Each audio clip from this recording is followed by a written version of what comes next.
Good morning everyone.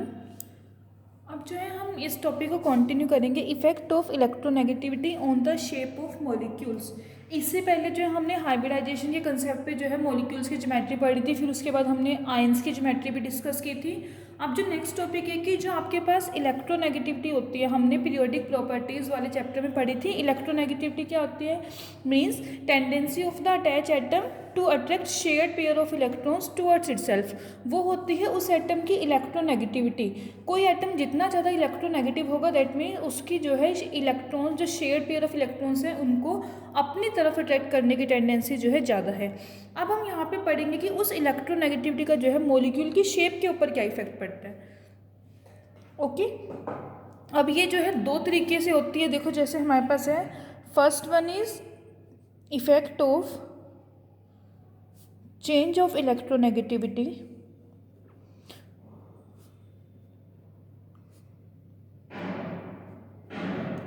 of the central atom। आपके पास कोई भी मॉलिक्यूल है, उसमें सेंटर में एक मेटल एटम प्रेजेंट है, उसके साइड में अदर एटम्स प्रेजेंट है, तो दोनों की ही इलेक्ट्रोनेगेटिविटी का जो है अलग अलग इफेक्ट होगा। वन बाय वन हम दोनों की पढ़ेंगे। पहले यहाँ पे बात कर रहे हैं हम सेंट्रल एटम की। अब देखो जैसे इसमें एग्जांपल है, जो आपके पास ग्रुप 6 एलिमेंट्स होते हैं, ऑक्सीजन, सल्फर, सेलेनियम, टेल्यूरियम। अगर हम उन सब के हाइड्राइड्स लेके चले, means H2O, H2S, H2Se, H2Te, और इन सब का बॉन्ड एंगल देखें। इस केस में बॉन्ड एंगल होता है 104.5, 92.6, 91 एंड 90। अब देखो अगर मैं बात करूँ इन एलिमेंट्स में, यहाँ पे जो है हाइब्रिडाइजेशन कौन सी इन्वॉल्व है? sp3 hybridisation. sp3 hybridisation 4 electron pair है, यहाँ पे 2 तो आपके पास हो गए बॉन्ड पेयर, और ऑक्सीजन के पास 2 ही होते हैं लोन पेयर, मतलब ग्रुप 6 एलिमेंट्स के पास। ठीक है, और जैसे मैंने कल आपको बताया था कि हमारे पास रिपल्सिव इंट्रैक्शन जो होती है लोन पेयर में सबसे ज़्यादा रिपल्सिव इंट्रैक्शन होती है, then lone pair bond pair में, और लास्ट में आती है बॉन्ड पेयर में। तो इसमें क्या है, दो आपके पास lone pair of electrons present होते हैं सारे के सारे ग्रुप 6 एलिमेंट्स में। तो लोन पेयर रिपल्शन जो है यहाँ पे जो है ज़्यादा होगी, जिसकी वजह से देखो अगर आपके पास चारों के चारों जो है बॉन्ड पेयर ही होते हैं, तो हमारे पास जनरल जो एंगल होता है वो होता है 109.5 डिग्री, लाइक CH4 में। फिर हम उसके बाद नेक्स्ट बात करते हैं NH3 की, उसमें एक हमारे पास लोन पेयर होता है, तो एंगल जो है 109 से डिक्रीज हो जाता है 107 पे। अब अगर हम H2O की बात करें, इस केस में क्या है, आपके पास 2 loan pair of electrons present है, जिसकी वजह से क्या है एंगल जो है 107 से और ज़्यादा डिक्रीज होकर कितना आ जाएगा, 104.5। ये है, 2 loan pair of electrons present है। अब यहाँ पे जो है हमें इलेक्ट्रोनेगेटिविटी का इफेक्ट देखना है सेंट्रल एटम की। देखो ऐसे ही अगला होगा सल्फर,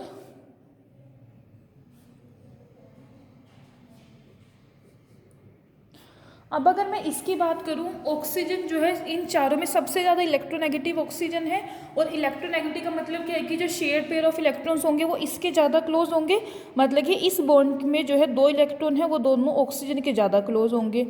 ऐसे यहाँ पे कि पहले बात करें, 2 loan pair of electrons present होने की वजह से क्या है, लोन पेयर रिपल्सिव इंट्रैक्शन, ये बॉन्ड एंगल जो है डिक्रीज हो जाएगा। डिक्रीज कितना हो रहा है, 109 से 104 में हो जाएगा डिक्रीज। लेकिन अब अगर हम इन चारों में कंपैरिजन करें, इन चारों में सबसे ज़्यादा इलेक्ट्रोनेगेटिविटी किसकी है? ऑक्सीजन की है। ऑक्सीजन की इलेक्ट्रोनेगेटिविटी ज़्यादा होने से ये जो इलेक्ट्रॉन्स है बॉन्ड पेयर की क्लोज प्रेजेंट होंगे, और यहाँ पे जो है रिपल्शन होगी, इसलिए इसका एंगल है 104। सल्फर वाले केस में इलेक्ट्रोनेगेटिविटी कम हो जाएगी, तो ये जो है दूर हो जाएंगे थोड़ा सा। साइज जैसे जैसे आप डाउन द ग्रुप मूव करोगे, डाउन द ग्रुप मूव करने पे क्या होता है, साइज तो इंक्रीज होते हैं, और जब साइज इंक्रीज होता है तो इलेक्ट्रोनेगेटिविटी क्या होती है, डिक्रीज होती है। तो इलेक्ट्रोनेगेटिविटी डिक्रीज होने की वजह से क्या है, यहाँ पे जो है रिपल्सिव इंट्रैक्शन ज़्यादा होगी, इसलिए एंगल है 104। यहाँ पे रिपल्सिव इंट्रैक्शन इतनी ज़्यादा नहीं होगी इसमें है, तो इसका एंगल जो है इतना होगा 92.6। तो ऐसे ऐसे जैसे जैसे आप डाउन द ग्रुप मूव करते रहोगे, आपके पास जो है सेंट्रल एटम जो है उसका साइज इंक्रीज होगा, और इलेक्ट्रोनेगेटिविटी वो क्या है, डिक्रीज हो जाएगी। तो बॉन्ड एंगल का ऑर्डर जो है फिर वो इस तरीके से ऑर्डर होगा। पहले जो डिक्रीज हो रहा है 109 से डायरेक्ट डिक्रीज हो रहा है, उसका तो रीजन पता चला, 2 loan pair of electrons present है। फिर उसके बाद इन चारों में चारों में ही 2 loan pair of electrons present है। तो इन सब में एंगल का डिफरेंस क्यों है, उसका रीजन है सेंट्रल एटम। सेंट्रल एटम जो है ऑक्सीजन सबसे स्मॉल साइज है और सबसे ज़्यादा हाईली इलेक्ट्रोनेगेटिव है, और जैसे जैसे आप डाउन द ग्रुप मूव करोगे एटम का साइज जो है वो इंक्रीज होगा और इलेक्ट्रोनेगेटिविटी वैल्यू क्या है वो डिक्रीज हो जाएगी। क्लियर। ऐसे ही अगर हम उनकी बात करें NH3 PH3 ग्रुप 5 एलिमेंट्स की, आर्सेनिक हाइड्राइड एंड एंटीमनी, इसमें भी नॉर्मल टेट्राहेड्रल से एंगल डिक्रीज होता है 107 डिग्री, ये 104, 92 डिग्री एंड 92 डिग्री। इस तरीके से जो है बॉन्ड एंगल का आपके पास ऑर्डर होगा। क्लियर। अब ये तो हमने बात की सेंट्रल एटम की। अब जो साइड में बॉन्डेड एटम्स हैं उनकी इलेक्ट्रोनेगेटिविटी का क्या इफेक्ट होता है वो देखते हैं।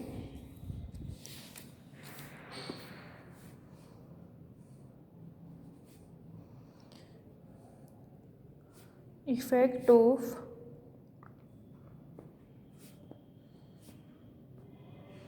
Change of electronegativity of bonded atom.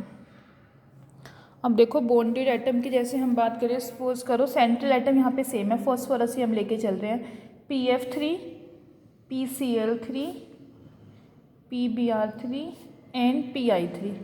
इन सब में क्या है, जो बॉन्डेड एटम है वो डिफरेंट है, fluorine, chlorine, bromine and iodine, लेकिन जो सेंटर में एटम प्रेजेंट है वो तो सब में सेम है ना। यहाँ पे जो एंगल होता है 97 degree, 100 degree, 101.5 degree and 100 degree. अब देखो इनकी अगर मैं शेप ड्रॉ करूँ, इसमें भी टोटल आपके पास 4 हैं पेयर, एक तो हो गया लोन पेयर और 3 हो गए बॉन्ड पेयर। ऐसे ही अगला क्लोरीन के साथ, इसमें भी सेम।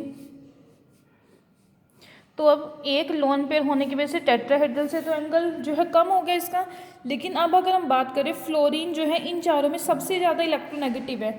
हाईली इलेक्ट्रोनेगेटिव होने की वजह से क्या है, जो इस बॉन्ड के इलेक्ट्रॉन पेयर होंगे वो फ्लोरीन के ज़्यादा क्लोज प्रेजेंट होंगे, फ्लोरीन के पास प्रेजेंट है। यहाँ पे तो नहीं है ना, यहाँ पे रिपल्शन होती तो एंगल क्या होता, इंक्रीज होता, तो ये एंगल क्या है, डिक्रीज हो रहा है। अब आगे क्लोरीन की बात करूँ, क्लोरीन की इलेक्ट्रोनेगेटिविटी कम हो जाएगी तो बॉन्ड पेयर जो इलेक्ट्रॉन पेयर है थोड़ा ऊपर शिफ्ट हो जाएंगे। Electron electron repulsion, bond angle क्या होगा, इंक्रीज होगा, वो 100 डिग्री हो जाएगा। सेम इनमें कि क्लोरीन, ब्रोमीन, इन सब की जो इलेक्ट्रोनेगेटिविटी होती है वो ऑलमोस्ट सेम होती है। फ्लोरीन की सबसे ज़्यादा हाईली इलेक्ट्रोनेगेटिव है, इलेक्ट्रॉन पेयर उसके ज़्यादा क्लोज होंगे तो बॉन्ड एंगल क्या होगा, इस केस में कम डिक्रीज होगा। बाकी सब में क्या है, वो ज़्यादा का वैल्यू जो है उसकी इंक्रीज होएगी, बिकॉज इलेक्ट्रॉन जो है ये इसके फॉस्फोरस से क्लोज हो जाएंगे और यहाँ पे इनके बीच में इलेक्ट्रॉन इलेक्ट्रॉन रिपल्शन प्रेजेंट होगी।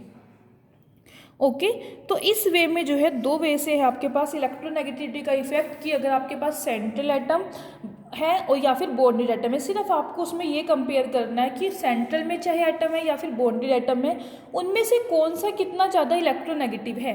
और उसके बाद जो है उसके स्ट्रक्चर ड्रॉ करके देखो, इलेक्ट्रॉन पेयर जहाँ पे आ रहा है वहाँ पे रिपल्शन होगी, उसके आगे जो अकॉर्डिंग जो है बॉन्ड एंगल जो है आपका इंक्रीज या फिर डिक्रीज हो जाएगा।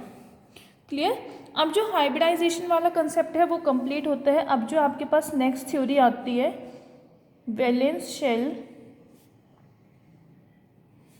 Electron pair repulsion theory.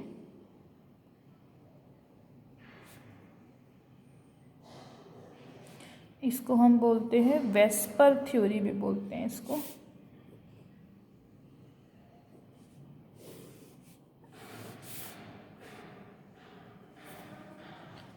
अब देखो ये ज्योमेट्री की, मॉलिक्यूल की जो है ज्योमेट्री को प्रेडिक्ट करने के लिए ही नेक्स्ट जो थ्योरी है आपके पास वो है वेस्पर थ्योरी। और ये जो बेस है ये उस पे बेस है कि इलेक्ट्रॉन पेयर के बीच में जो है रिपल्सिव इंट्रैक्शन जो प्रेजेंट होती है बेसिकली। ये थ्योरी जो है आपके पास साइंटिस्ट है सिड्रिक एंड पॉवेल, उन्होंने दोनों ने मिलकर ये थ्योरी जो है दी थी। और इस थ्योरी के अकॉर्डिंग क्या है कि जो मॉलिक्यूल्स की शेप है, मॉलिक्यूल्स की शेप को जो है हम डिटरमिन करते हैं with the help of number of electron pairs, कि जो सेंट्रल एटम है उसके वैलेंस शेल में कितने इलेक्ट्रॉन पेयर प्रेजेंट होंगे, उसके अकॉर्डिंग जो है हम मॉलिक्यूल की जो है शेप को प्रेडिक्ट करेंगे। ओके कि ये जो इलेक्ट्रॉन पेयर प्रेजेंट होंगे आपस में एक दूसरे से इलेक्ट्रोस्टैटिक रिपल्शन भी इनके बीच में प्रेजेंट होगी, और जो बॉन्डेड एटम है उनकी जो है स्पेस में पर्टिकुलरली अरेंजमेंट होगी जो हमें बताएगी उस मॉलिक्यूल की शेप के बारे में। मेन पॉइंट्स अब इस थ्योरी के डिस्कस करते हैं वन बाय वन।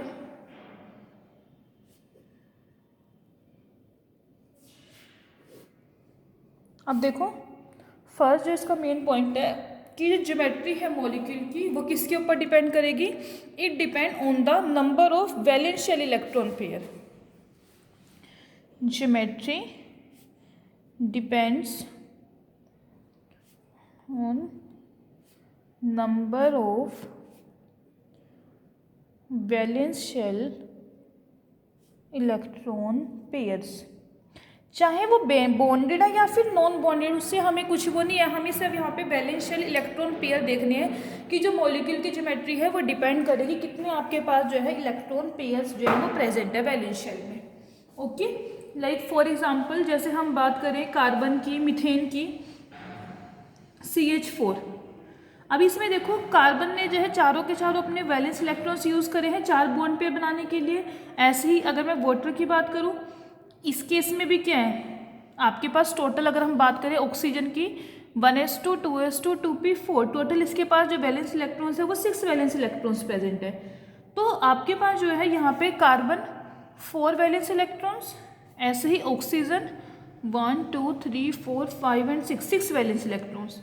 तो यहाँ पे जो है कि कितने बॉन्ड पेयर है, हमें सिर्फ यहाँ पे क्या देखने हैं, इलेक्ट्रॉन पेयर देखना है, total number of electron pairs कितने हैं, चाहे वो बॉन्डेड हो या फिर नॉन बॉन्डेड। जैसे कार्बन है CH4 बनाया, इसके पास एक भी लोन पेयर नहीं है, चारों के चारों बॉन्ड पेयर है। H2O में 2 बॉन्ड पेयर है, 2 लोन पेयर है। तो हमें जो है यहाँ पे ये नहीं देखना कि बॉन्ड पेयर है या फिर लोन पेयर है, हम यहाँ पे क्या नोट करेंगे, total number of electron pairs. Total number of electrons pair, carbon के पास जो है टोटल 4 इलेक्ट्रॉन्स प्रेजेंट है और ऑक्सीजन के पास जो है टोटल 6 इलेक्ट्रॉन प्रेजेंट है। ओके, और वो जो है उसके मॉलिक्यूल की ज्योमेट्री को डिटरमिन करेंगे। क्लियर। तो जो फर्स्ट पॉइंट है वो क्या है कि जो ज्योमेट्री है मॉलिक्यूल की that depends on the number of valence shell electron pair, कि वैलेंस शेल में कितने इलेक्ट्रॉन पेयर्स जो है वो प्रेजेंट है आपके पास। क्लियर। सेकेंड जो पॉइंट है कि जो इलेक्ट्रॉन पेयर हैं वो एक दूसरे को जो है रिपेल करेंगे, बिकॉज इलेक्ट्रॉन इलेक्ट्रॉन दोनों के ऊपर नेगेटिवली चार्ज है, और इस वजह से क्या है वो दोनों के दोनों जो है जितना ज़्यादा दूर हो सके अपने आप से एक दूसरे से, उतनी ज़्यादा जो है दूर डिस्टेंस से प्रेजेंट होंगे। या फिर मैं इसको ये भी कह सकती हूँ कि डिस्टेंस ज़्यादा होगा तो रिपल्शन कम होगी, और रिपल्शन कम है तो minimum energy and maximum stability. Okay, तो इलेक्ट्रॉन पेयर जो है तो उनकी ये टेंडेंसी रहेगी कि बिकॉज वो एक दूसरे को रिपेल कर रहे हैं कि वो जो है दोनों आपस में एक दूसरे से डिस्टेंस पे प्रेजेंट हो, पर्टिकुलर डिस्टेंस पे, जहाँ पे क्या होगा, रिपल्सिव इंट्रैक्शन कम होगी, मिनिमम एनर्जी होगी एंड मैक्सिमम स्टेबिलिटी होगी। क्लियर। थर्ड जो पॉइंट है इस थ्योरी में कि जो रिपल्शन है वो जो हमने आपको ऑर्डर बताया था, लोन पेयर रिपल्शन सबसे ज़्यादा, then lone pair bond pair repulsion, और लास्ट में आती है बॉन्ड पेयर जो रिपल्सिव इंट्रैक्शन है वो इस ऑर्डर में जो है डिक्रीज होंगी। ओके, और जैसे जैसे कि आपके पास जो रिपल्सिव फोर्सेस है एकदम से शार्प डिक्रीज होंगे अगर आपके पास जो है इलेक्ट्रॉन पेयर के बीच का जो एंगल है वो एंगल जो है इंक्रीज होता है। मतलब कि जो रिपल्सिव फोर्सेस है 90 डिग्री का अगर एंगल है तो ज़्यादा स्ट्रॉन्ग होंगे रिपल्सिव फोर्सेस, एंगल इंक्रीज होगा, 120 डिग्री एंगल हो गया, रिपल्सिव फोर्सेस क्या होंगे, वीकर हो जाएंगे। और अगर एंगल और ज़्यादा इंक्रीज होता है, सपोज करो 180 डिग्री हो गया, तो रिपल्सिव इंट्रैक्शंस वीकेस्ट हो जाएंगे।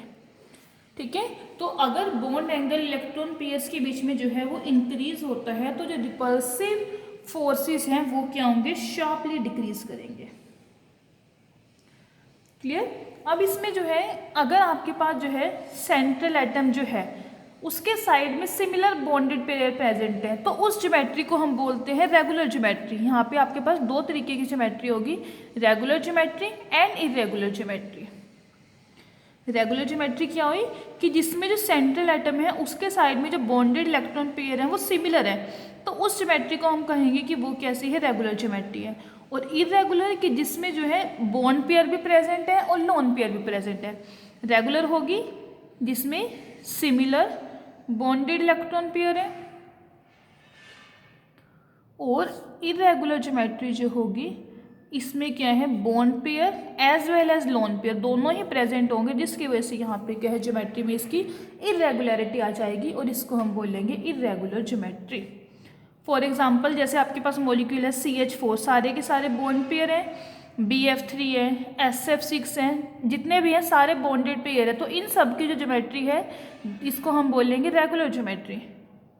ठीक है, ऐसे ही अगर हम बात करें CHCl3, NH3, H2O, इसमें क्या है तो चारों ही बॉन्ड पेयर, लेकिन एक हाइड्रोजन 3 क्लोरीन, डिफरेंट हो गए। यहाँ पे 3 बॉन्ड पेयर 1 लोन पेयर, यहाँ पे 2 बॉन्ड पेयर 2 लोन पेयर। तो ये जो सारी ज्योमेट्री है इसको हम रिगार्ड करेंगे एज इरेगुलर ज्योमेट्री। क्लियर? अभी हमने इसके फर्स्ट पोस्टलेट में क्या कहा कि जो नंबर ऑफ इलेक्ट्रॉन पेयर्स हैं वो डिटरमिन करेंगे इसकी ज्योमेट्री को। अब जैसे सपोज करो अगर आपके पास नंबर ऑफ इलेक्ट्रॉन पेयर जो है 2 है, 2 होंगे, तो उस केस में जो ज्योमेट्री इसकी होगी वो होगी लीनियर ज्योमेट्री। ये सेंटर में एटम, सेंट्रल एटम, और ये जो है 2 साइड में इसके पास बॉन्ड्स बनी होंगी। ये एंगल हो जाएगा 180 डिग्री और ज्योमेट्री क्या होगी इसकी लीनियर। बॉन्ड एंगल कितना है 180 डिग्री। जैसे कि आपके पास बेरिलियम फ्लोराइड मॉलिक्यूल है, इस केस में होगा बेरिलियम क्लोराइड है, तो इसमें क्या होंगे 2 बॉन्ड पेयर प्रेजेंट होंगे। 2 बॉन्ड पेयर की वजह से ज्योमेट्री आपकी क्या हो जाएगी, लीनियर हो जाएगी।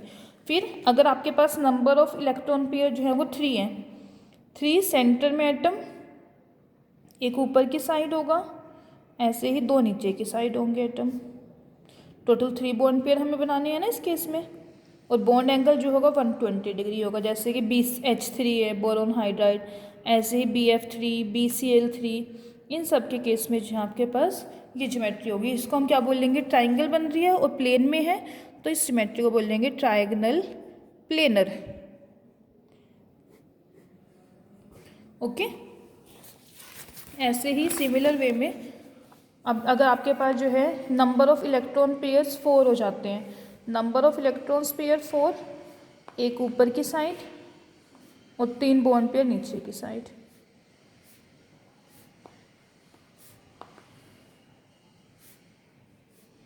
ऐसे बॉन्ड एंगल जो होगा 109.5 डिग्री। फॉर एग्जांपल CH4 है, CCl4 है, इन सब के केस में जो होता है। ऐसे ही अगर आपके पास नंबर ऑफ इलेक्ट्रॉन पेयर 5 हो जाए, तो इस केस में क्या होता है, 3 तो प्लेन में होती हैं बॉन्ड्स ऐसे, और 2 होंगी ऊपर नीचे वाली साइड।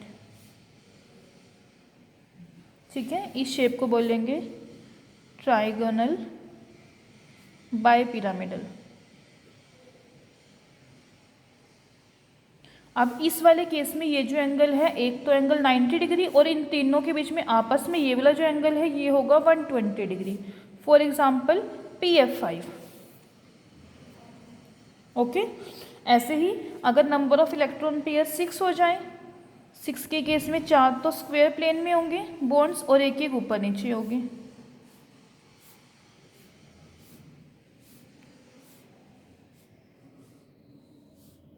ऐसे एंगल सारों के केस में 90 डिग्री होगा और इस शेप को हम क्या बोलेंगे, octahedral geometry. For example it is in SF6। SF6 में टोटल 6 बॉन्ड पेयर्स बनते हैं, 4 तो स्क्वायर प्लेन में प्रेजेंट होंगे और 2 ऊपर नीचे होंगे, ऑक्टाहेड्रल ज्योमेट्री हो जाएगी। सिमिलर वे में अगर आपके पास नंबर ऑफ इलेक्ट्रॉन पेयर जो है वो 7 है, 7 वाले केस में क्या होता है, पेंटागन बनता है। 1 ऐसे, एक इधर होगा 2, एक नीचे की साइड 3, 4 एंड 5। पहले तो ये पेंटागन बना दोगे और अब इसके बाद 2 ऊपर नीचे होंगे 6 एंड 7। इसको बोलते हैं पेंटागनल बाइपिरामिडल।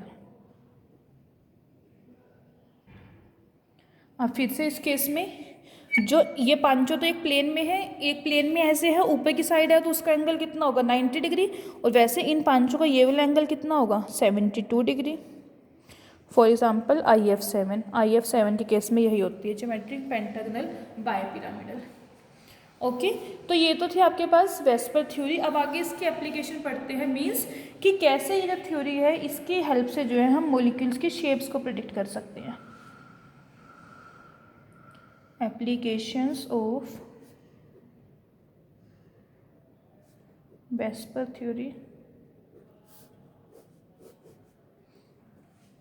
अब देखो कि इस थ्योरी जो है काफ़ी सिंपल है यूज़ करनी। सेकंड थिंग कि यहाँ पे जो है हमें कोई डिस्टिंग्विशन नहीं करना एस और पी इलेक्ट्रॉन के बीच में। आपको सिर्फ जो है बेसिक क्या पता होना चाहिए इलेक्ट्रॉन पेयर्स के बारे में, बॉन्डेड हो लोन पेयर हो, कि जितने ज़्यादा बॉन्ड पेयर एक दूसरे से डिस्टेंस पे होंगे वो स्टेट जो होगी उतनी ही ज़्यादा मिनिमम एनर्जी और मैक्सिमम स्टेबिलिटी की स्टेट होगी। क्लियर। जैसे सबसे फर्स्ट एग्जांपल की बात करें NH3। अब देखो NH3 के केस में इसकी कॉन्फ़िगरेशन क्या होती है नाइट्रोजन की 2s2 2p3, तो इसके पास जो है टोटल 5 वैलेंस इलेक्ट्रॉन्स प्रेजेंट है। 5 वैलेंस इलेक्ट्रॉन्स, 3 यहाँ पे हाइड्रोजन है, 3 तो बनाएंगे बॉन्ड पेयर और एक जो है इसमें क्या आ जाएगा लोन पेयर। 3 बॉन्ड पेयर हो गए, एक हो जाएगा लोन पेयर। ठीक है, और एक लोन पेयर आ गया तो ये वाला एंगल कितना होगा 107 डिग्री, और इस शेप को हम बोलेंगे पिरामिडल शेप। टेट्राहेड्रल नहीं बोलेंगे बिकॉज टेट्राहेड्रल में चारों के चारों बॉन्ड पेयर होते हैं, यहाँ पे एक जो है लोन पेयर है जिसकी वजह से ज्योमेट्री जो है वो डिस्टॉर्ट हो जाएगी। क्लियर। सेकंड जो है ऐसे ही H2O 2s2 2p4, टोटल इसके पास कितने हैं 6 वैलेंस इलेक्ट्रॉन्स हैं, 2 इसे बॉन्ड बनानी है तो 2 बॉन्ड और 2 क्या होंगे लोन पेयर होंगे 5 और 6।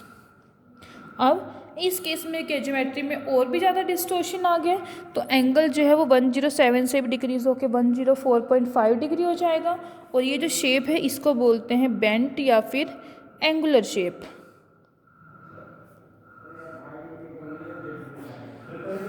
ओके।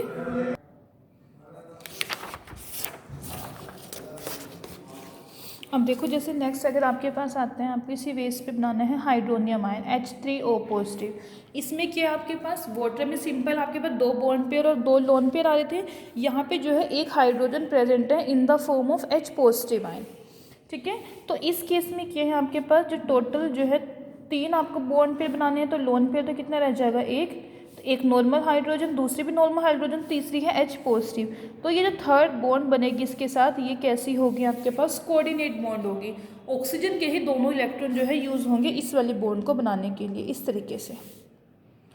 क्लियर। और जो बॉन्ड एंगल है क्योंकि ये पिरामिडल शेप होगी तो यहाँ पे एंगल जो है वो 107 डिग्री ही होगा, बिकॉज यहाँ पे जो रिपल्शन है वो लोन पेयर बॉन्ड पेयर है, लोन पेयर रिपल्शन नहीं है जो सबसे ज़्यादा मैक्सिमम होती है। तो ये जो केस है ये एक तरह से NH3 जैसा ही केस हो गया, बस यहाँ पे एक जो बॉन्ड बन रही है वो कैसी है आपके पास कोऑर्डिनेट बॉन्ड है। क्लियर। ऐसे ही नेक्स्ट आता है SF4। अब फिर से सल्फर जो है ऑक्सीजन वाली है, इसकी टोटल इसके पास 6 वैलेंस इलेक्ट्रॉन्स हैं, 4 यहाँ पे बॉन्ड बनानी है, एक क्या रह जाएगा लोन पेयर। और कल मैंने आपको बताया था कि लोन पेयर को जो है ना हम ट्राई करते हैं वो इक्विटोरियल पोजीशन पे प्रेजेंट हो, बिकॉज इक्विटोरियल पोजीशन पे होने की वजह से क्या होता है वो स्टेबल होते हैं। तो एक ही हो गया 1 2 3 और 4, ये आपके पास शेप आ जाएगी। एक लोन पेयर है जिसकी वजह से ज्योमेट्री जो है डिस्टॉर्ट होगी। अब इसे हम ट्राइगोनल बायपिरामिडल नहीं बोलेंगे, इसका नेम क्या होगा सीसा ज्योमेट्री। क्लियर। इस तरीके से तो आपको जो है सिर्फ क्या ध्यान रखना है कि कितने आपके पास जो है इलेक्ट्रॉन पेयर प्रेजेंट है। ऐसे ही नेक्स्ट जो आता है ClF3, ये आप खुद ट्राई करके देखोगे कैसे बनाना है। क्लोरीन की बात करें, क्लोरीन के पास जो है टोटल 7 होते हैं इलेक्ट्रॉन, 7 वैलेंस इलेक्ट्रॉन से 3 बॉन्ड पेयर बन जाएंगे, कितने बचे 4 इलेक्ट्रॉन बचे, 4 इलेक्ट्रॉन से क्या बन जाएंगे 2 लोन पेयर। तो इस केस में 2 लोन पेयर आएंगे और 3 जो है बॉन्ड पेयर आ जाएंगे। लोन पेयर 2 दोनों को इक्विटोरियल पोजीशन पे शिफ्ट कर दो और 3 आ जाएंगे आपके पास बॉन्ड पेयर इस तरीके से। ठीक है, तो इस वे में जो है आपको ये बनाने हैं। ऐसे ही ICl2 नेगेटिव। अब देखो इस केस में जैसे उसमें पॉजिटिव चार्ज था, इसमें हमारे पास जो है नेगेटिव चार्ज है। आयोडीन के पास कितने होते हैं टोटल 7 पहले होते हैं, एक और इसे मिल गया, कितने हो गए 8 हो गए, 2 इसे बॉन्ड बनानी है, 2 बॉन्ड बना ली। क्लोरीन के साथ कितने इलेक्ट्रॉन्स बचे 6 इलेक्ट्रॉन्स, 6 का मतलब क्या हुआ 3 लोन पेयर्स, ये ऐसे आ जाएगी। अब इसमें 3 लोन पेयर प्रेजेंट है, तो इस ज्योमेट्री को जो है देखो, लोन पेयर को छोड़ दो, बॉन्ड पेयर सीधा ऐसे प्रेजेंट है स्ट्रेट, तो इस ज्योमेट्री को हम बोलते हैं लीनियर ज्योमेट्री।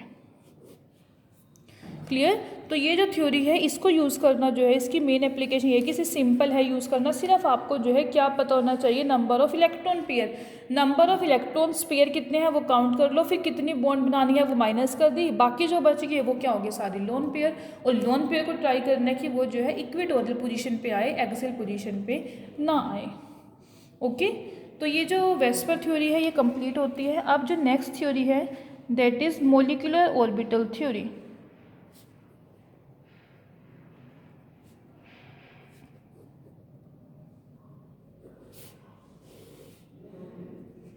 MOT। अब ये जो थ्योरी है इसमें जो बेसिक आइडिया था वो ये कि जो आपके पास एटम्स हैं, एटम्स के जो एटॉमिक ऑर्बिटल्स हैं, देखो मोलिकुलर ऑर्बिटल, मोलिक्यूल कब बनता है, जब एटम्स आपस में दो या फिर दो से ज़्यादा एटम कंबाइन होते हैं तो मोलिक्यूल की फॉर्मेशन हो जाती है। सिमिलर वे में मोलिकुलर ऑर्बिटल मतलब कि जब एटम के एटॉमिक ऑर्बिटल्स आपस में कंबाइन होंगे, कंबाइन होने के बाद वो क्या बना देंगे आपके पास, मोलिकुलर ऑर्बिटल। ओके, और जो इलेक्ट्रॉन्स जो प्रेजेंट होंगे मोलिक्यूल में वही होंगे जो मोलिकुलर ऑर्बिटल में, मतलब कि अलग अलग न्यूक्लियाई के एटॉमिक ऑर्बिटल्स कंबाइन हो रहे हैं और वो कंबाइन होकर क्या बनाएंगे आपके पास, मोलिकुलर ऑर्बिटल। ओके, तो इसके बेसिक अजम्पशंस पहले थ्योरी के डिस्कस करते हैं कि किस अजम्पशन पे ये थ्योरी बेस्ड है।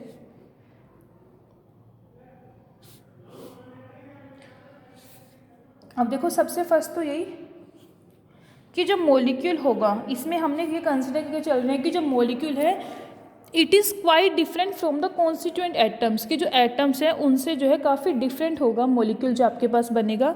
जितने भी इलेक्ट्रॉन्स होंगे जो एटम्स को बिलोंग करते होंगे वो सभी के सभी जो है हम कंसिडर करेंगे मॉलिक्यूल में, कि एंटायर मॉलिक्यूल कि आपस में एटम्स कंबाइन हो रहे हैं तो उन सब के जो है इलेक्ट्रॉन्स भी कंबाइन होकर वो किसके हो जाएंगे, कंप्लीट मॉलिक्यूल के। ओके, और जैसे हमारे पास एटम में होते हैं कि जो मॉलिक्यूल, एटम की तरह ही मॉलिक्यूल में भी क्या होंगे, ऑर्बिटल्स प्रेजेंट होंगे पर्टिकुलर एनर्जी लेवल के, और हम एटम के ऑर्बिटल्स को बोलते हैं एटॉमिक ऑर्बिटल्स और मॉलिक्यूल के ऑर्बिटल्स को हम बोलेंगे मॉलिक्यूलर ऑर्बिटल, कि जो मॉलिक्यूलर ऑर्बिटल्स होंगे उनका भी जो है डेफिनेट एनर्जी लेवल होगा। और मॉलिक्यूलर ऑर्बिटल बनेंगे कब, जब आपके पास एटम जो है वो क्लोज आएंगे, एटम्स आपस में एक दूसरे की क्लोज आएंगे, क्लोज आने के बाद वो क्या बना देंगे वहाँ पे मॉलिक्यूलर ऑर्बिटल, कि एटॉमिक ऑर्बिटल जो है एटम के वो मर्ज होंगे और मर्ज होने के बाद आपके पास क्या फॉर्मेशन हो जाएगी, किसकी, मॉलिक्यूलर ऑर्बिटल की। क्लियर। और जो शेप होगी मॉलिक्यूलर ऑर्बिटल की वो डिपेंड करेगी किसके ऊपर, शेप ऑफ एटॉमिक ऑर्बिटल। देखो इस थ्योरी में जो है बेस आपको बेसिक असम्पशन जो सारी की सारी है वो किसके ऊपर डिपेंड कर रही है, एटॉमिक ऑर्बिटल के ऊपर। एटॉमिक ऑर्बिटल की जैसी शेप होगी, अगर आपके पास एटॉमिक ऑर्बिटल पी शेप वाले कंबाइन हो रहे तो मॉलिक्यूलर ऑर्बिटल भी उसी का बन जाएगा। सिमिलर वे में जैसे एटॉमिक ऑर्बिटल जो है डेफिनेट एनर्जी लेवल के होते हैं, ऐसे ही मॉलिक्यूलर ऑर्बिटल का भी क्या होगा, डेफिनेट एनर्जी लेवल होगा। एटॉमिक ऑर्बिटल आपस में क्लोज आएंगे और क्लोज आने के बाद वो आपके पास क्या बना देंगे, मॉलिक्यूलर ऑर्बिटल। तो ये जो है 3-4 अजम्पशंस हैं जिस अजम्पशंस के ऊपर ये जो थ्योरी है MOT ये बेस्ड है। अब आगे जो है इसमें रीड आउट कर लेना इनको। अब हम आगे नेक्स्ट जो पढ़ेंगे इसी थ्योरी के अंदर, ये मैंने लिखा है LCAO। इसका मतलब क्या है, इसकी फुल फॉर्म है linear combination of atomic orbitals.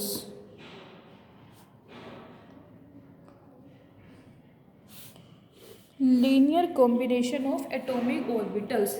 Linear combination का मतलब क्या है, अब देखो मॉलिक्यूलर ऑर्बिटल थ्योरी में जो है मॉलिक्यूलर ऑर्बिटल्स का फॉर्म होंगे जब आपके पास जो एटॉमिक ऑर्बिटल्स हैं वो लीनियरली क्या होंगे, कंबाइन होंगे। मतलब कि लीनियर कॉम्बिनेशन का मतलब क्या, सीधा सा कि एडिशन कह दो सिंपली, या फिर एडिशन सब्ट्रैक्शन कह दो। दो एटॉमिक ऑर्बिटल आपस में ऐड हो रहे हैं, उनके जो वेव फंक्शंस होंगे आपस में ऐड होंगे और आपके पास जो है लीनियर कॉम्बिनेशन, लीनियर हम उसी को बोलते हैं लीनियर ज्योमेट्री, जहाँ पे हम एडिशन एंड सब्ट्रैक्शन करते हैं। सिमिलर वे में यहाँ पे हो कि एटॉमिक ऑर्बिटल जो है आपस में ऐड होंगे और सब्ट्रैक्ट होंगे उनके वेव फंक्शंस, और आपके पास जो है मॉलिक्यूलर ऑर्बिटल की जो है फॉर्मेशन हो जाएगी। ओके, जैसे सपोज करो कोई आपको मॉलिक्यूलर ऑर्बिटल बनाना है जिसका वेव फंक्शन है साई, MO मैंने लिख दिया मॉलिक्यूलर ऑर्बिटल। तो ये कैसे बनेगा, जैसे हम फर्स्ट चैप्टर में पढ़ते हैं ना कि आपके पास दो एटम्स है A एंड B। A के लिए जो वेव फंक्शन है दैट इज साई A और B के लिए जो वेव फंक्शन है दैट इज साई B। और जो सी ए सी बी होते हैं कांस्टेंट, तो इसके लिए जो वेव फंक्शन है वो हम कैसे लिखेंगे, C A into psi A plus C B into psi B. C A and C B इन दोनों को हम क्या बोलते हैं, मिक्सिंग कोफिशिएंट। और जो है ये हमें बताते हैं रिलेटिव कंट्रीब्यूशन कि ये वाला एटॉमिक ऑर्बिटल कितना कंट्रीब्यूट कर रहा है और सेकंड जो एटॉमिक ऑर्बिटल है वो कितना कंट्रीब्यूट कर रहे हैं। क्लियर। अब अगर आपके पास होमोन्यूक्लियर डायटोमिक मॉलिक्यूल है जैसे कि H2 है, इस केस में क्या है, एटॉमिक ऑर्बिटल जो है दोनों के सेम है, दोनों एटम सेम है, H ए भी हाइड्रोजन है और बी भी आपके पास हाइड्रोजन है, तो इस केस में इनकी जो कंट्रीब्यूशन होगी वो इक्वली कंट्रीब्यूट करेंगे दोनों के दोनों। तो इस केस में आपके पास क्या होता है, C A square it is equal to C B square और C A is equal to plus minus C B.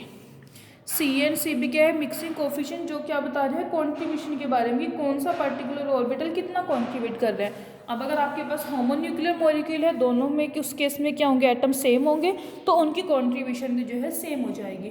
तो उस केस में सी ए का स्क्वायर जो है वो सी बी के स्क्वायर के इक्वल होगा।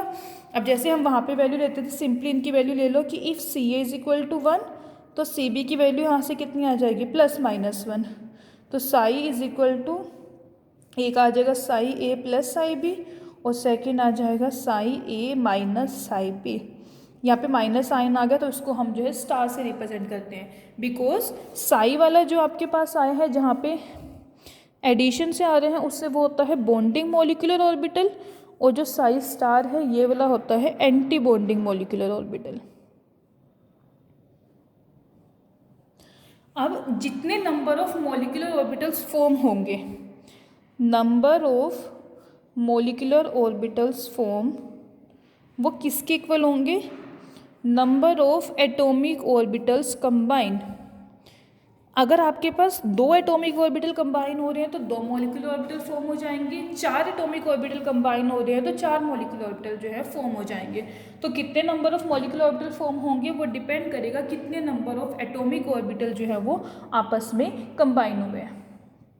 ओके, अगर हम इसको डायग्रामेटिकली ड्रॉ करें दोनों को, जैसे आपके पास ये हाइड्रोजन केस में 1s होता है, 1s की शेप स्फेरिकल सिमेट्रिकल, ये सेंटर में न्यूक्लियर 1s 1 एक ये और ऐसे ही एक और 1s एटॉमिक ऑर्बिटल, दोनों आपस में क्लोज आएंगे पहले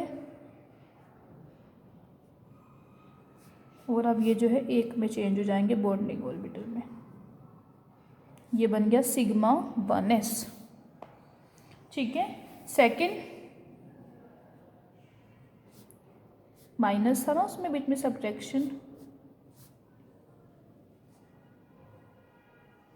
अब देखो ये पॉजिटिव ये नेगेटिव, बीच में क्या आ जाएगी, नोड,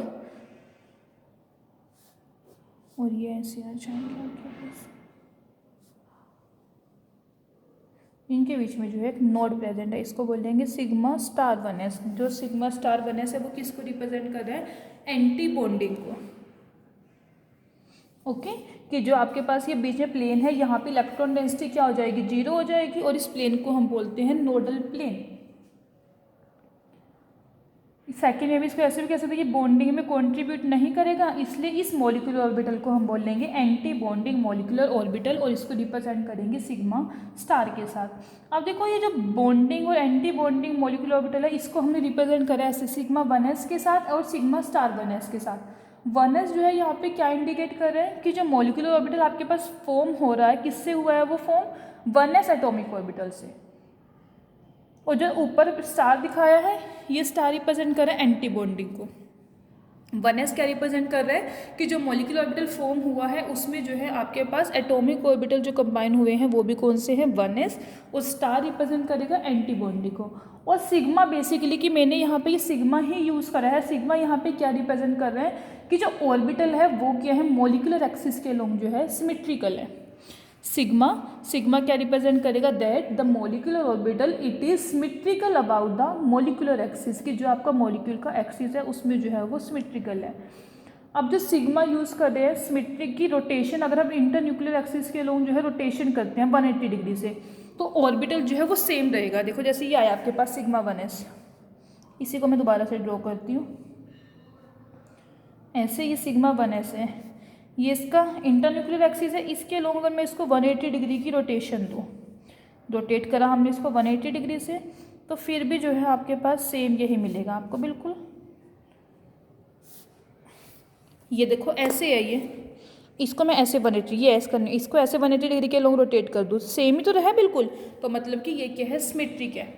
और अगर मैं एंटी बॉन्डिंग मॉलिक्यूलर ऑर्बिटल की बात करूँ, उसे 180 डिग्री से रोटेट करें, जैसे ये है आपके पास,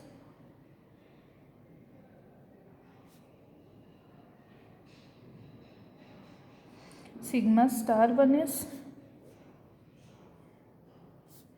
इसको भी सेम 180 डिग्री से रोटेशन करेंगे, बिल्कुल सेम अनचेंज, कोई चेंज नहीं आया, तो ये इसलिए इसको भी सिग्मा ही लिखा बस। ये क्योंकि एंटी बॉन्डिंग है इसलिए हमने इसको जो है सिग्मा स्टार लिख दिया, और वो बॉन्डिंग था उसको सिग्मा लिखा, कि दोनों में ही अगर हम रोटेशन कर रहे हैं 180 डिग्री से तो हमें एग्जैक्टली सेम वही मिल रहा है, that means it is symmetric.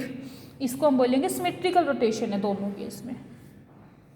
Okay, कि अब देखो कि जो आपके पास बॉन्डिंग मॉलिक्यूलर ऑर्बिटल है उसमें क्या है, high electron density overlap region में, लेकिन जो एंटी बॉन्डिंग मॉलिक्यूलर ऑर्बिटल है उसमें इलेक्ट्रॉन डेंसिटी प्रेजेंट ही नहीं है। जहाँ पे ओवरलैप हो रहे हैं यहाँ पे हाई इलेक्ट्रॉन डेंसिटी, और इस केस में क्या है, यहाँ पे 0 इलेक्ट्रॉन डेंसिटी आ गई। क्लियर? इसको जो है हम अगर प्लॉट करना चाहे, इसको इस तरीके से प्लॉट कर सकते हैं, जैसे ये है आपके पास, ये एक एटॉमिक ऑर्बिटल है, ऐसे ही एक सेकेंड ऑर्बिटल,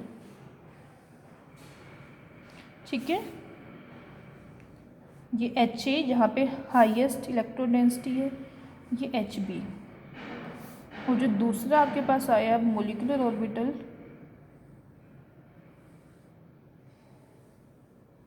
इस तरीके से, ये आपके पास क्या है, साई स्क्वायर मॉलिक्यूलर ऑर्बिटल, ये साई A स्क्वायर का और ये साई B स्क्वायर का।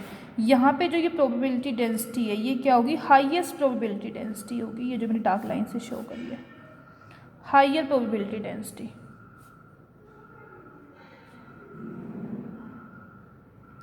क्लियर? ये और ज़्यादा अच्छे से पता चलेगा अब अगर हम एंटी बॉन्डिंग की बात करें। देखो एंटी बॉन्डिंग बनाई अगर, एक ये है आपके पास, सेकंड ये HA HB,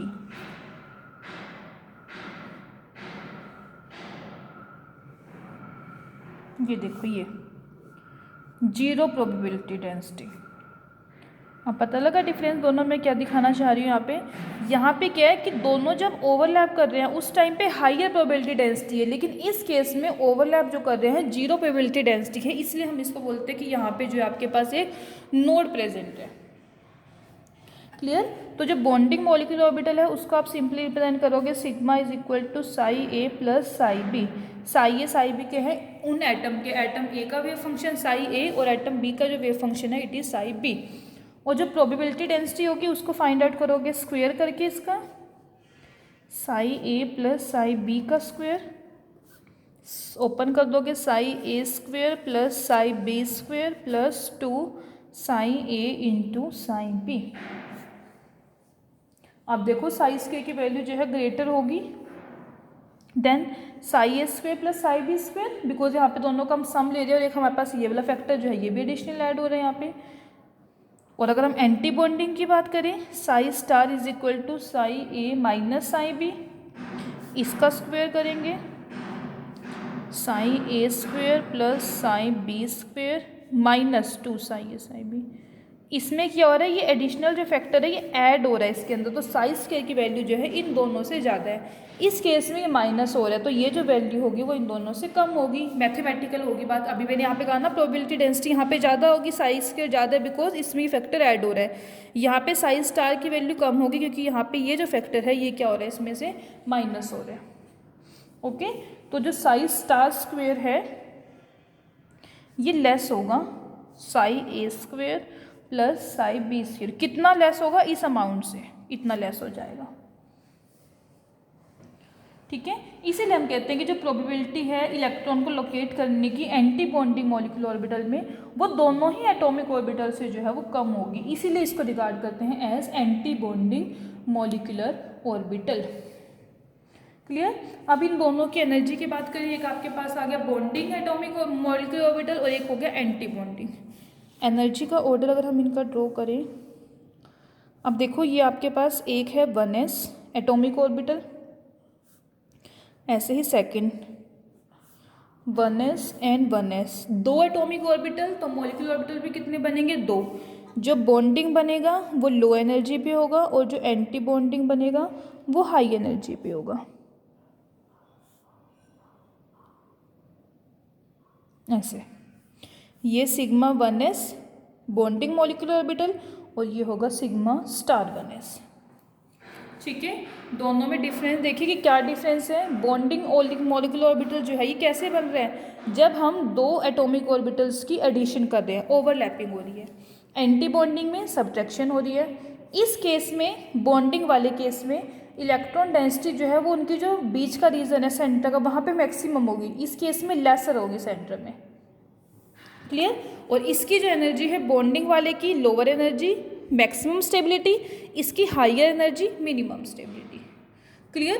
तो ये जो है हमने 1s एंड 1s की, जब आपके पास दो 1s एटॉमिक ऑर्बिटल कंबाइन होते हैं तो उसके बाद जो है आपके पास दो ही मॉलिक्यूलर ऑर्बिटल बनेंगे। एक हो जाएगा सिग्मा 1s, सेकंड हो जाएगा sigma star 1s। Sigma 1s होगा बॉन्डिंग मॉलिक्यूलर ऑर्बिटल और उसकी जो एनर्जी होगी वो दोनों एटॉमिक ऑर्बिटल से लो होगी। और सिग्मा स्टार 1s जो होगा वो होगा एंटी बॉन्डिंग मॉलिक्यूलर ऑर्बिटल और उसकी जो एनर्जी होगी वो दोनों एटॉमिक ऑर्बिटल से जो है हायर एनर्जी होगी। ओके। अभी देखो 1s की बात करी, ऐसे ही 2s की बात करें और फिर 2p। फिर से 2s की तो शेप ऐसे ही सिमेट्रिकल सी शेप होगी, स्फेरिकल सिमेट्रिकल, जैसे 1s की थी, बस थोड़ा सा साइड का फर्क होगा। ये 2s, सेकेंड 2s, आपस में दोनों ओवरलैप करेंगे।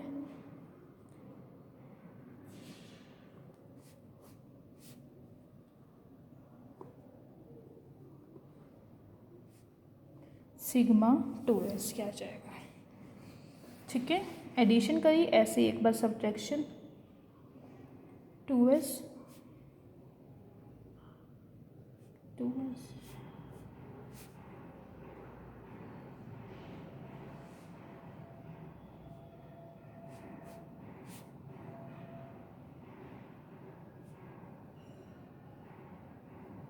ये बीच में आ जाएगी नोट सिग्मा स्टार 2s। ठीक है। अब देखो ऐसे ही अगर हम 2p की बात करिए तो 2s का कॉम्बिनेशन हो गया सेम 1s के तरीके से। 2p के केस में क्या है, तीन p ऑर्बिटल प्रेजेंट होंगे, 2px 2py 2pz। 2px वाला it is directed along the x axis, 2py along y axis and 2pz along z axis.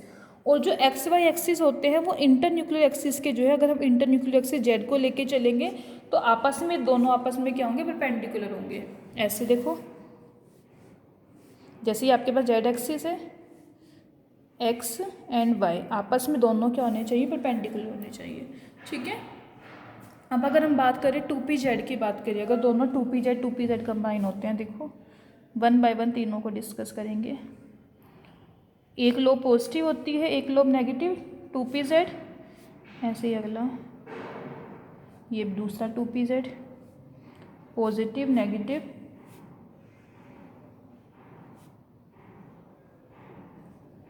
ऐसे ही कंबाइन हो जाएंगे।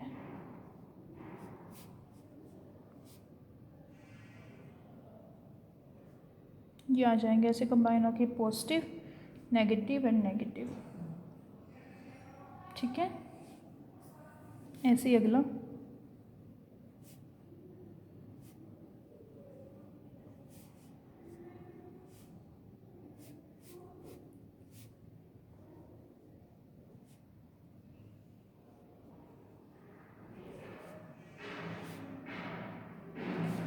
एक बार हमने जो है इस तरीके से कंबाइन कर दिया, बस दोबारा अगर घुमा दूँ, ये पॉजिटिव ले लें, ये नेगेटिव ले लें, ये पॉजिटिव, तो इस केस में क्या होगा, बीच में नोड आ जाएगी ना एक, यहाँ पे ऐसे नोड आ जाएगी,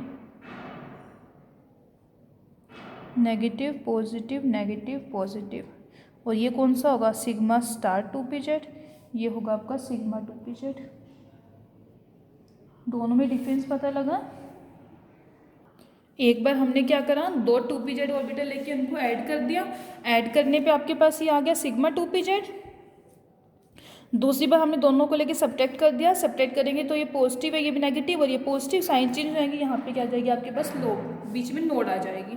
ठीक है, ऐसे ही 2px की बात करें,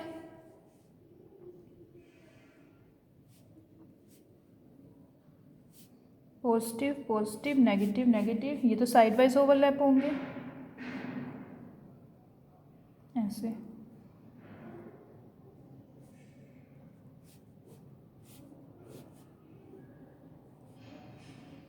ऊपर वाला पार्ट सारा पॉजिटिव, नीचे वाला नेगेटिव, इसको बोलेंगे पाई 2px। अभी बताती हूँ मैंने सिग्मा की जगह पाई क्यों लिखा है यहाँ पे, ठीक है, अभी लिखते हैं फिर बताती हूँ।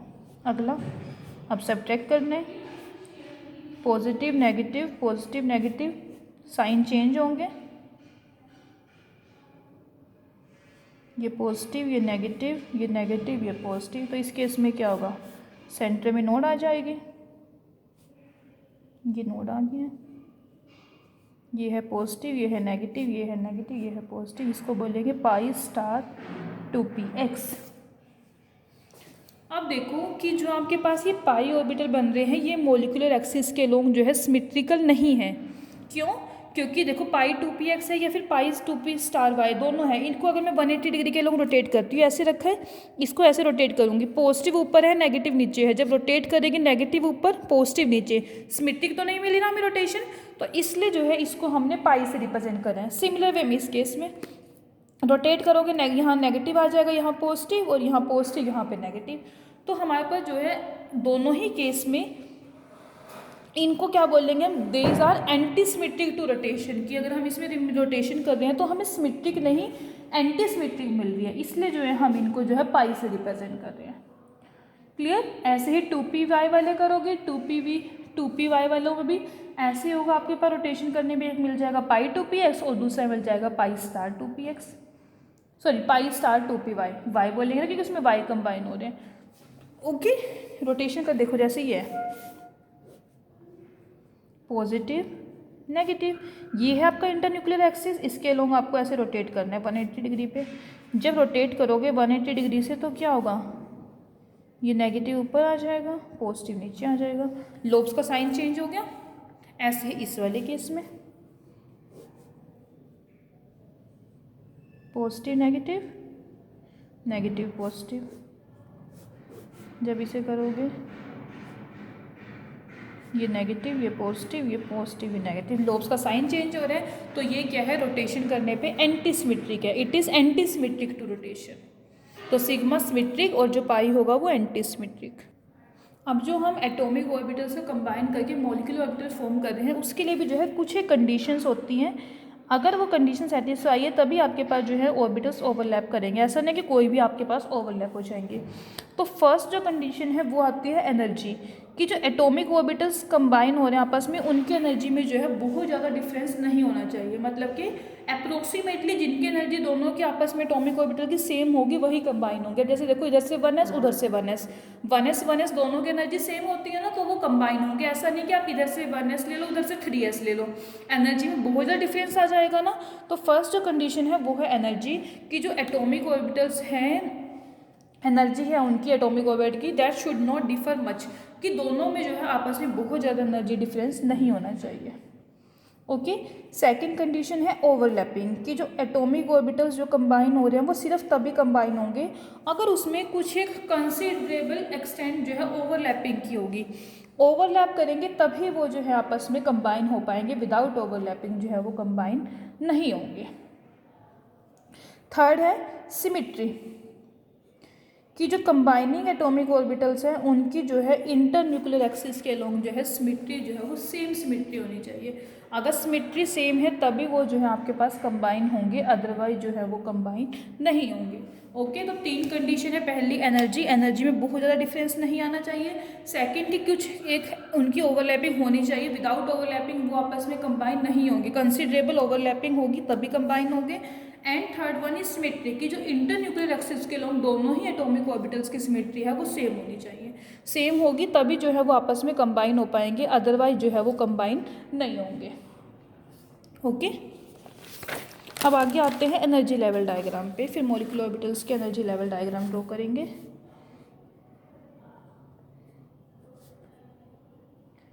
Energy level diagrams for molecular orbitals. अब देखो जो एनर्जी होगी इनकी वो दो फैक्टर्स के ऊपर डिपेंड करेगी। पहला तो एनर्जी एटॉमिक ऑर्बिटल की, energy of atomic orbitals combining to form molecular orbital, कि जो एनर्जी एटॉमिक ऑर्बिटल्स कंबाइन हो रहे हैं उनकी एनर्जी पे। और सेकेंड वन है overlapping, the extent of overlapping, मतलब जितनी ज़्यादा आपके पास ओवरलैपिंग ज़्यादा होगी उतने ही बॉन्डिंग ऑर्बिटल जो बनेंगे उनकी एनर्जी जो है लो होगी, और जो एंटी बॉन्डिंग ऑर्बिटल्स होंगे उनकी एनर्जी जो है उतनी ही आपके पास क्या होगी, रेस हो जाएगी हाई। ओके, आप देखो जैसे bonding molecular orbital, second one is anti bonding. Bonding आपके पास कौन से है, sigma 2s, anti bonding sigma star 2s, sigma 2pz, sigma star 2pz, पाई 2px, पाई स्टार 2px, पाई 2py, पाई स्टार 2py। अब देखो जो हम मेनली जो सिग्मा 1s है वो लोअर एनर्जी का है, तो हम जो है स्टार्टिंग जो करते हैं वो 2s से करते हैं। कि अगर आपको फर्स्ट टू एलिमेंट्स की मैं बात करूँ, वहाँ पे जो मॉलिक्यूल्स फॉर्म हो रहे हैं उनका एनर्जी लेवल डायग्राम ड्रॉ करेंगे, तो सिग्मा 1s और सिग्मा स्टार 1s दोनों को हम यहाँ पे जो है रहने देंगे। हम जो स्टार्ट कर रहे हैं वो 2s और 2p से कर रहे हैं। टोटल आपके पास 8 मॉलिक्यूलर ऑर्बिटल्स हो जाएंगे। ठीक है, देखो टोटल आपके पास 8 मॉलिक्यूलर ऑर्बिटल्स बनेंगे, जिसमें से 4 होंगे बॉन्डिंग और 4 हो जाएंगे एंटी बॉन्डिंग। और जो इनकी एनर्जी है वो एनर्जी किस तरीके से इंक्रीज होगी, sigma 1s, sigma star 1s, sigma 2s, sigma star 2s, then sigma 2pz, पाई 2px और पाई 2py। इन तीनों की एनर्जी जो है, इन दोनों की एनर्जी सेम होगी। फिर आएंगे पाई स्टार 2px और पाई स्टार 2py, और नेक्स्ट जो होगा सिग्मा स्टार 2pz।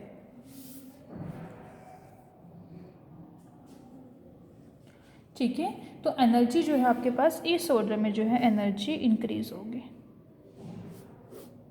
इसको हम ड्रॉ कैसे करते हैं, जैसे ये है आपके पास 1s,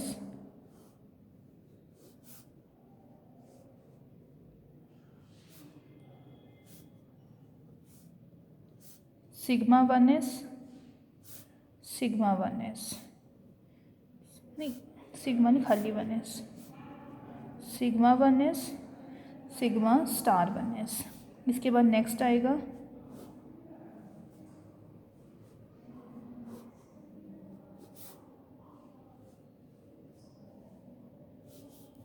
2s, sigma star 2s, और ये नीचे वाला होगा सिग्मा 2s।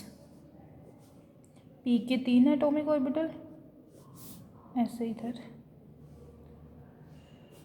ये भी 2p, ये भी 2p।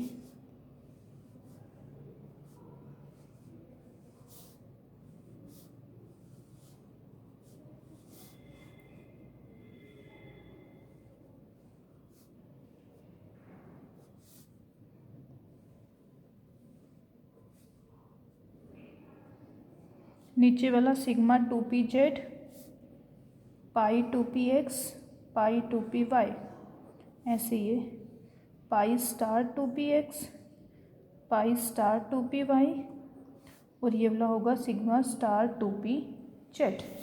इस तरीके से जो है आपके पास ये हो जाएंगे। ओके, तो आपको जो है यहाँ तक देखना है। नेक्स्ट टाइम जो है अब हम इसमें मॉलिक्यूल स्टार्ट करेंगे। अभी तो मैंने आपको बेसिक बता दिया एनर्जी लेवल डायग्राम किस तरीके से होगा। Okay, it is all about today's lecture. Thank you everyone.